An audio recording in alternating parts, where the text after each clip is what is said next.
हम सब नानी के घर पर सीतामढ़ी रुकने गए हुए थे, जो बिहार में बसा हुआ एक छोटा सा गांव है। मैं, माँ और हमारे साथ मेरा छोटा भाई नितिन और छोटी बहन नीति भी थी। शाम के समय हम सब मिलकर घर के आंगन में खेल रहे थे। तभी मामी अपने हाथ में एक पूजा की थाली लेकर आई। उन्होंने घर की चौखट के बाहर जाकर दीवार और दरवाजे पर हल्दी के कुछ टीके लगाए और अपने हाथ पर हल्दी लगाकर दीवार पर उसकी छाप लगा दी।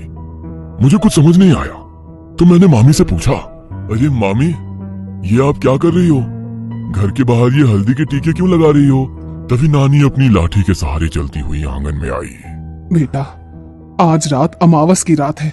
गांव में आज की रात काली शक्तियां भटकती रहती हैं, इसीलिए घर की सुरक्षा के लिए सब गांव वाले अपने घर के बाहर ये हल्दी के टीके लगाते हैं ताकि किसी भी काली शक्ति का साया घर पर ना पड़े। क्या नानी, आप भी दुनिया कहां से कहां पहुंच गई है और आप अभी भी इन मनगढ़ंत बातों पर विश्वास करते हो? शहरों में तो कोई ऐसा कुछ नहीं करता, लेकिन फिर भी वहाँ ऐसा कुछ नहीं होता। लेकिन ये गांव है बेटा, यहाँ पर ये सब चीजें बहुत आम है।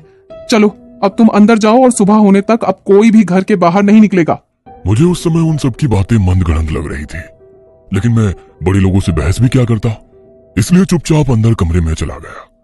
मामा जी भी उस दिन सूरज ढलते ही घर आ गए। गली के बच्चे जहाँ रात तक गली में खेलते रहते थे, आज शाम के 7 बजे ही वो गली भी एकदम सुनसान हो गई। गांव के लोग भी ना कितने डरपोक होते हैं। अमावस्या की रात की फालतू अफवाहों से सब अपने घरों में छिपकर बैठ गए। नहीं समीर भैया, ये सब अफवाहें नहीं है। गांव के बहुत से लोगों ने अमावस की रात को चुड़ैल, प्रेतों और डायनों को गांव में भटकते हुए देखा है। और हमारे घर के सामने वो जो पीपल का पेड़ है, सतीश काका ने तो पिछले साल अमावस की रात को उस पेड़ पर चुड़ैल को देख लिया था। उसके बाद उनकी जो हालत खराब हुई, पूरे 1 महीने में जाकर अपने बिस्तर से उठ पाए थे। अच्छा, तब तो अब मैं भी उस चुड़ैल को देखूंगा। मैं भी तो देखूं वो चुड़ैल तुम्हारे गांव वालों को ही दिखाई देती है या मुझे भी दिखेगी। आज रात में छत पर सोऊंगा और देखूंगा कि मुझे कोई चुड़ैल दिखती है या नहीं। वीर मेरे मामा जी का बेटा था। उसने मुझे समझाने की बहुत कोशिश की, लेकिन मुझे तो बस सबको झूठा साबित करना था। इसलिए मैंने छत पर सोने की जिद बांध ली। देखो भैया, मैं नहीं चाहता कि आपको कुछ हो। अगर आप मेरी बात नहीं मानोगे तो मैं सबको बता दूंगा, फिर कोई आपको छत पर नहीं जाने देगा। वीर की इस बात से मैं समझ गया कि अगर इसके सामने मैं छत पर गया तो कोई मुझे छत पर जाने नहीं देगा। अच्छा ठीक है, नहीं जाऊंगा मैं छत पर, तू निश्चिंत रह। मैंने वीर को ऐसा विश्वास दिलाया और उसके साथ कमरे में जाकर सोने की एक्टिंग करने लगा। उसी कमरे में हमारे साथ मेरा छोटा भाई नितिन भी सोया हुआ था। थोड़ी देर बाद वो दोनों बातें करते करते गहरी नींद में सो गए। मैंने अपना फोन लिया और चुपके से दबे पांव सीढ़ियों से होता हुआ एक चटाई लेकर छत पर चला गया। मैंने छत पर चटाई बिछाई और उस पर लेट गया। मेरा चेहरा गली की तरफ था। छत पर जो 4 दीवारें बनी हुई थी, उसमें बहुत सारे खाने बने हुए थे, जैसे अक्सर पहले के घरों में बने होते थे, जिससे बाहर का नजारा बिल्कुल साफ दिखाई देता था।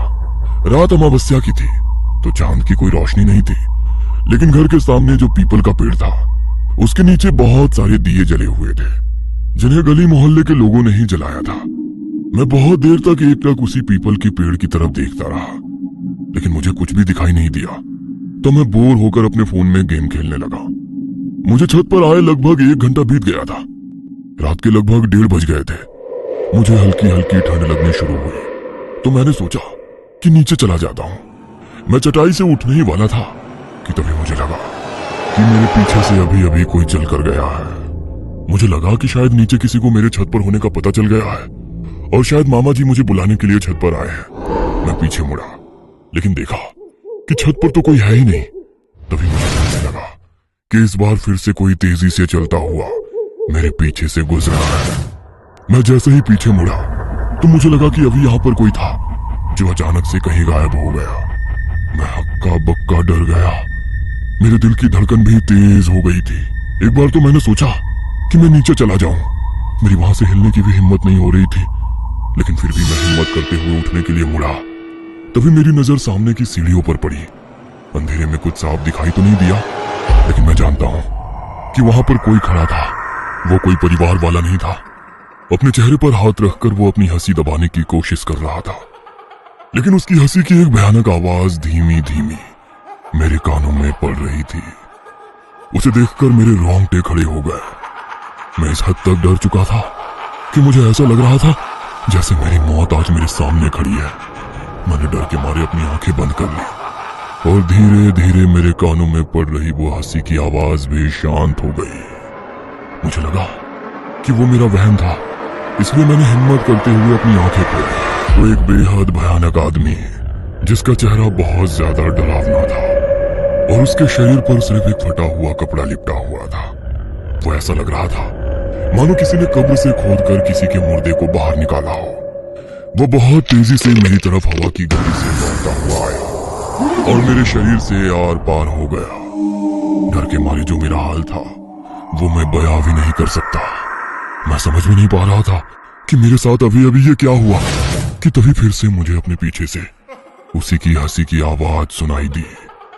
मैं इतना डर चुका था कि अब फिर से पीछे की तरफ भी देखने की हिम्मत नहीं हो रही थी कि तभी वो आवाज धीरे धीरे तेज होने लगी, मानो वो बढ़ता हुआ मेरी तरफ ही आ रहा था। मैंने जरा सी गर्दन घुमाई तो वो बिल्कुल मेरे बगल में बैठा हुआ मुझे ही घूर रहा था।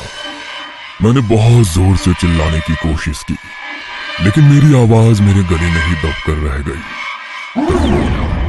और छत की दीवार की तरफ भागता हुआ छत से नीचे कूद गया। इससे पहले कि मैं इस सदमे से उभर पाता तभी मुझे गली की तरफ से पायलों की आवाज सुनाई दी। मैंने मुड़कर गली की तरफ देखा तो मेरा ध्यान सीधे पीपल के पेड़ पर पड़ा। मैंने जो उस रात अपनी आंखों से देखा वो मैं कभी भूल नहीं सकता। पीपल के पेड़ से लटकी हुई एक चुड़ैल मेरी ही ओर देख रही थी। वो मेरी ओर देखकर बहुत ही भयानक तरीके से हंसी। तभी मैंने देखा कि पड़ोस में रहने वाले मेरे मामा जी के दोस्त सतबीर सिंह अपनी साइकिल पर आ रहे थे। शायद वो कहीं काम से गए थे और काम से लौटने में उन्हें बहुत देर हो गई थी। वो अपने घर की तरफ बढ़ रहे थे लेकिन बहुत घबराए हुए थे। तभी वो साइकिल चलाते हुए उसी पीपल के पेड़ के पास पहुंचे। मैंने देखा कि अब वो चुड़ैल वहां पर नहीं है, पर सतबीर मामा जी को वहां पर देखकर मेरी रूह कांप रही थी। मैं जानता था कि वो मामा जी को नुकसान जरूर पहुंचाएगी। मैंने डर के मारे कुछ पलों के लिए अपनी आंखें झपका ली लेकिन जब दोबारा आंखें खोलकर देखा तो ना तो वहां पर सतबीर मामा जी थे और ना ही वो चुड़ैल पेड़ पर लटकी हुई थी। मुझे लगा कि अब सब कुछ बिल्कुल शांत हो गया है और सतबीर मामा जी भी अपने घर पहुंच गए हैं। मैं थोड़ा निश्चिंत हो गया लेकिन तभी मुझे गली से एक अजीब सी आवाज सुनाई दी।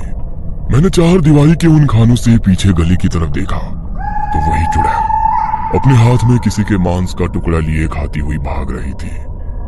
उस मांस के टुकड़े से खून गिरकर नीचे फैल रहा था। उसने मुझे भयानक तरीके से हंसते हुए देखा और मानो तेजी से दौड़ती हुई हमारे घर की तरफ आने लगी। मैं इससे ज्यादा बर्दाश्त नहीं कर सकता था, इसलिए डर के मारे मैं वहीं बेहोश हो गया। तभी थोड़ी देर बाद मेरे कानों में किसी की आवाज पड़ी। वो आवाज मेरी छोटी बहन नीति की थी। उसकी आवाज सुनकर मेरी आंख खुल गई। मैंने समय देखा तो 3 बज रहे थे। मैंने गली की तरफ देखा तो वो चुड़ैल अभी भी पेड़ पर उल्टी लटकी हुई मेरी तरफ देख रही थी। नीति ने मेरी तरफ देखते हुए मुझसे कहा, आप पूरी रात छत पर ही सो रहे थे क्या भैया? मुझे तो छत से बहुत अजीब अजीब आवाजें आ रही थी। मैं डरकर आपके कमरे में गई तो देखा आप वहाँ नहीं हो। मुझे लगा कि शायद आप छत पर होगे तो मैं ऊपर आ गई। अगर किसी को पता चल गया कि आप छत पर हो तो आपको बहुत डांट पड़ेगी। जल्दी से नीचे चलो। अब मुझे खुद से ज्यादा नीति की चिंता हो रही थी। मैं अपने लिए तो नीचे जाने की हिम्मत नहीं जुटा पा रहा था लेकिन नीति को देखकर मेरे अंदर हिम्मत आ गई। मैंने उसका हाथ पकड़ा और उसे लेकर सीधा नीचे चला गया। नीचे जाकर देखा तो नानी जी अपने कमरे में भगवान के सामने जोत जलाकर पाठ कर रही थी। इसी बीच मेरा ध्यान गया कि नीति वहां नहीं है। मैंने नीति को ढूंढा लेकिन वो मुझे नहीं मिली। मैं बहुत बुरी तरह डर गया। मैं नीति को देखने के लिए जब अंदर कमरे में गया तो वो तो माँ के साथ गहरी नींद में सो रही थी। तो जो मुझे ऊपर बुलाने आई वो कौन थी? इससे पहले कि मैं कुछ और सोच समझ पाता नानी माँ आई और मेरे माथे पर तिलक लगा दिया और बड़े ही चिंता भरे भाव से उन्होंने कहा, आज कुछ तो अनहोनी हुई है, वरना इतनी रात गए मेरा मन इतना बेचैन नहीं होता। ये समय पूजा पाठ करने का नहीं है। कोई हम पर वार करना चाहता है। किसी बुरी शक्ति का आभास हो रहा था मुझे, इसीलिए देवी माँ की आरती की। लेकिन तू इस समय यहाँ पर क्या कर रहा है? जाकर अपने कमरे में सो जा। नानी माँ की बातें सुनकर मुझे कुछ बात समझ में आ गई थी कि जो मुझे ऊपर बुलाने आई वो कोई और नहीं, शायद खुद देवी माँ थी। जिन्होंने उस रात मेरी रक्षा की। मैं सीधे नानी माँ के कमरे में गया और देवी माँ के सामने जल रही ज्योति के सामने अपना सर झुकाया। मेरी आंखों से आंसू बह रहे थे। आज शायद मेरी जिंदगी की आखिरी रात थी, लेकिन भगवान ने मुझे बचा लिया। मैं बहुत डरा हुआ था। मैं सीधे अपने कमरे में गया और अपने छोटे भाई नितिन से लिपट कर सो गया। अगले दिन सुबह जब मेरी आंख खुली तो पड़ोस से लोगों के रोने की आवाज आ रही थी।